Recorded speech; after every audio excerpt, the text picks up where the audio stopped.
మంచిర్యాల జిల్లా నస్పూర్లో నిర్వహించే శ్రీకృష్ణ ఐక్య చండీ మహాయాగానికి అన్ని ఏర్పాట్లు చేసినట్టు నిర్వాహకులు తెలిపారు. ఈ నెల 15వ తేదీ నుంచి మార్చి 2వ తేదీ వరకు యాగం కొనసాగుతుందన్నారు. యాగంతో పాటు శ్రీరాముని పట్టాభిషేకం నిర్వహిస్తామని, యాగంలో ఒకేసారి 400 జంటలు పాల్గొనేందుకు ఏర్పాట్లు చేస్తామని తెలిపారు. భక్తులు ఉచితంగా హోమంలో పాల్గొనొచ్చన్నారు.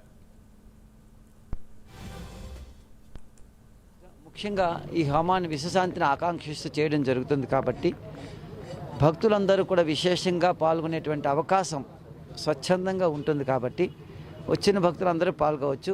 ఫిబ్రవరి 15 నుంచి మార్చి 2 వరకు 16 రోజుల పాటు ఈ మహాయాగాన్ని మన మంచిర్యాల పట్టణంలో ఉండబడేటువంటి నస్పూర్ దీంట్లో పోలీస్ స్టేషన్కి ఎదురుగా జరుగుతుంది కదా.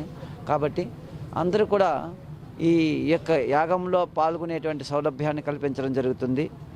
ఈ యాగములో చండీ యాగం, రుద్రయాగం, గణపతి, మహాసౌర, మహాసుదర్శన, నక్షత్ర, నవగ్రహ, లక్ష్మీ గణపతి, లక్ష్మీ సుదర్శన పాశుపతాస్త్రాలు, రుద్ర పాశుపతాస్త్రాలు జరిగేటువంటి హోమంలో ప్రజలందరూ పాల్గొనే విధంగా అవకాశం కల్పించడం జరుగుతుంది. అందరూ కూడా ఉచితంగా పాల్గొనేటువంటి అవకాశం కల్పించడం జరిగింది. అలాగే వచ్చినటువంటి భక్తులందరికీ కూడా ఉదయం అల్పాహార విందు ఉంటుంది, మధ్యాహ్నం అన్నప్రసాద వితరణ ఉంటుంది, రాత్రి కూడా అల్పాహార విందు ఉంటుంది.